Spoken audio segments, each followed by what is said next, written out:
Well, succulents are a popular option when sprucing up your home for spring. Culver's Landscaping says it matters how you take care for them and debunks some misconceptions. KCRG TV9 meteorologist Jan Ryherd spoke to them about how to introduce these plants into your home.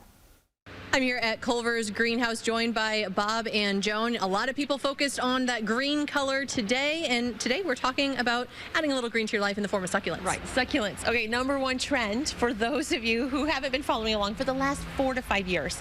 Succulents was a Pinterest actual discovery by teenagers and young 20s, and it exploded. And we love succulents here too. We plant over 1,000, is that right, or 1,100 of them? Yeah, there's 1,000 here on the tables. On the table. And so when people come in, they're like, do you have any succulents? We're like, do we? We have a few succulents. There are a few here. Yeah, so if you've maybe had one of those, either gifted to you or you've bought one, how do we take care of it, Bob? Okay, so obviously a good sunny window. Most succulents take more water than most people think. Now, they're not a cactus, like what's behind us here.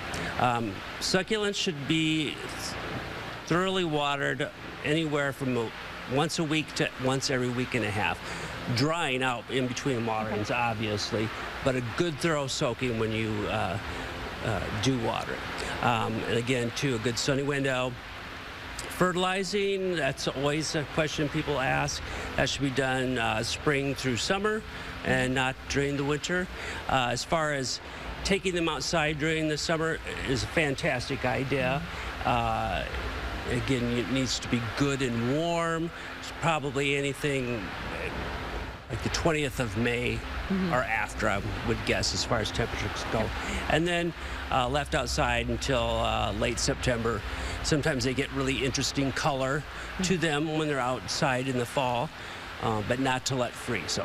Okay. And then you mentioned making sure they're watered well. Is there a certain soil or drainage that we need to focus on? What we plant in is we use our regular soil mix with a little bit more perlite, a little bit of sand. So they need good drainage. You know, they don't want to be wet for too long, but they do like a good drink when they get it. All right, so water well, but then still let dry out. And so we have different things in front of us. You know, we've got echeverias here.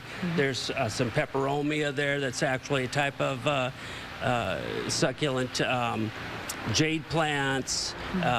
There's some aloe over there. Wide variety of things, and like Joan was saying, hugely popular right now.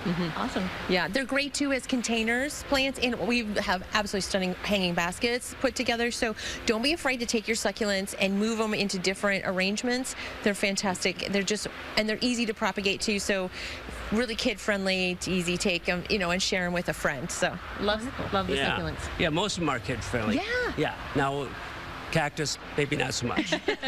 Well, a great way to add a little bit of green to your life if you're hoping to do so. Head over to Culver's. Bob and Joan will help you out.